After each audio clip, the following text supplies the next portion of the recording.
I went to college.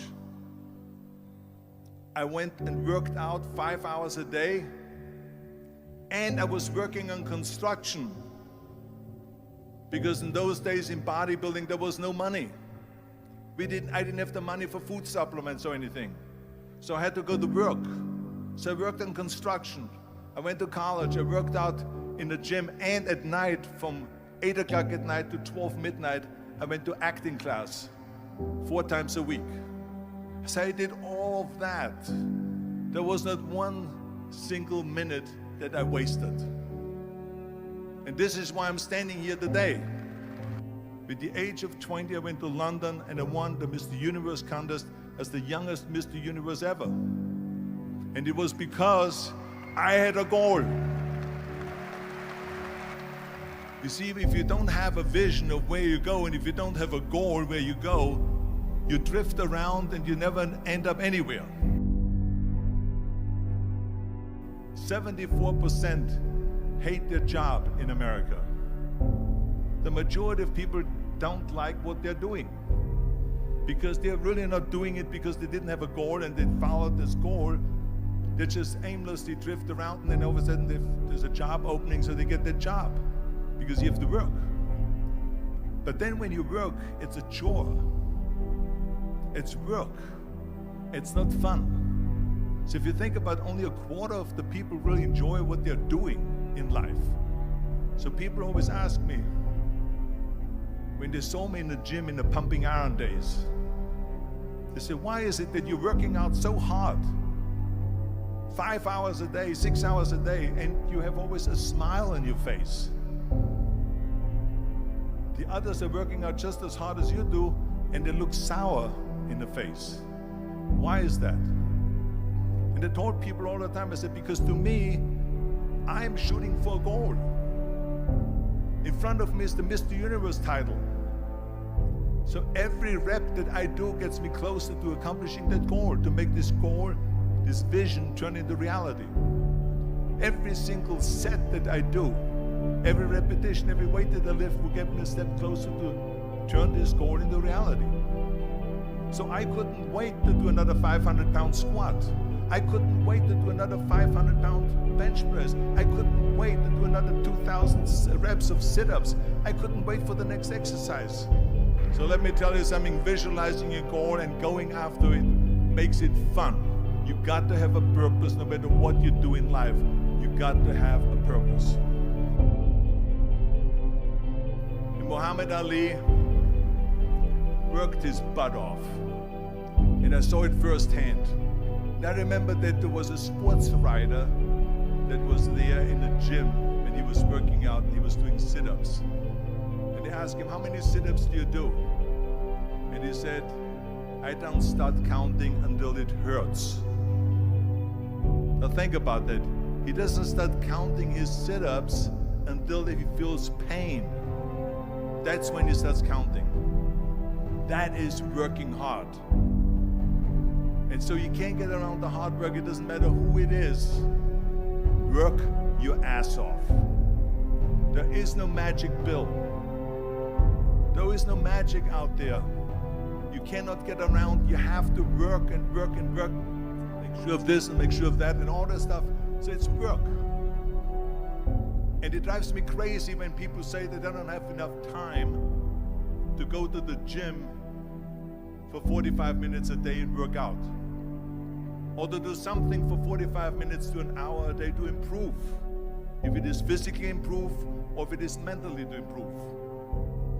Imagine you read 1 hour a day about history. How much you will learn after 365 hours in 1 year. Think about if you study about the history of musicians, of composers, how much you would know. Imagine if you would work on a business, on some business that you want to develop every day for an hour. Imagine how further along you will go and get. So it drives me nuts because when people say we don't have the time, we have 24 hours a day. We sleep 6 hours a day, so that gives you still 18 hours. There's someone shaking their head out here in front. They say probably, I don't sleep 6 hours, I sleep 8 hours, right? Or just sleep faster. So we have 18 hours a day. The average person works around 8 to 10 hours. So let's assume it's 10 hours, so we have 8 hours left. Then you travel around an hour a day, maybe 2 hours a day. So now you have still 6 hours left. So what do you do with these 6 hours? What do you do with these 6 hours? Then we eat a little bit, then we schmooze a little bit, talk a little bit to people and all that stuff. But you can see how much time there is available if you organize your day. So you got to work hard. I hate plan B. And I tell you why. Because we have so many doubters, as I've said earlier, the no-sayers. We have so many of those people that say no, and you can't do it, it's impossible. That is okay, because we just turn off, as I said earlier, and we listen and we hear the no being a yes. You can't do it, you can do it, and all of that. So that is possible to do that amongst all the negative people around you. But when you start doubting yourself, that's very dangerous. Because now what you're basically saying is that if my plan doesn't work, I have a fallback plan, I have a plan B. And that means that you start thinking about plan B, and every thought that you put into plan B, you're taking away now that thought and that energy from plan A.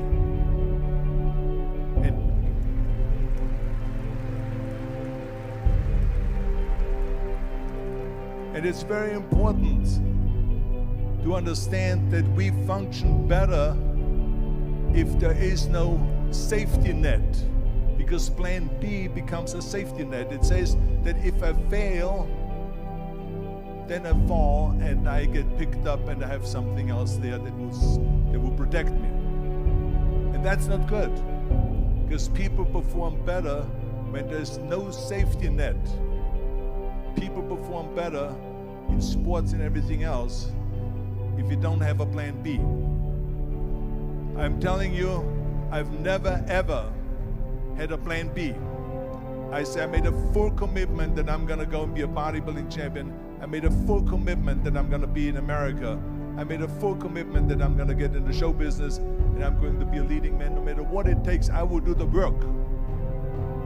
I will do the work over and over and over until I get it. And the same was in politics and everything like that. So to me, it is very dangerous to have a plan B, because you're cutting yourself off from the chance of really succeeding. And the reason, one of the main reasons why people want to have a plan B is because they are worried about failing. What is if I fail, then I don't have anything else? Well, let me tell you something, don't be afraid of failing, because there's nothing wrong with failing. You have to fail in order to climb that ladder. There's no one that doesn't fail. Michael Jordan said in one of his interviews, when they said, "You're unbelievable, you're the greatest basketball player of all times." I mean, tell me about that. And he says, well, you're just mentioning the successes. But he says, for me to become the greatest basketball player, I missed 9,000 shots when I was playing basketball at the NBA games. So during these games that he was so successful, he missed 9,000 shots. Does it make him a failure? No. He's one of the greatest basketball players of all times, but he failed 9,000 times. Do you get it? We all fail. It's okay.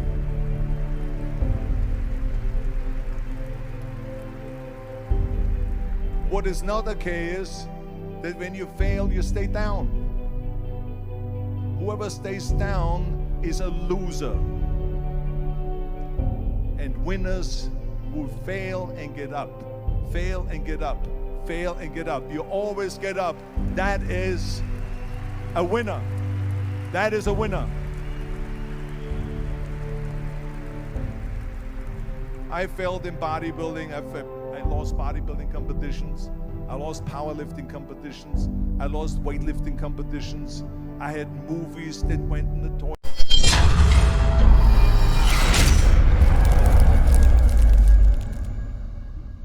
And that were terrible and got the worst reviews. And in politics, I remember I had many of the initiatives on the ballot,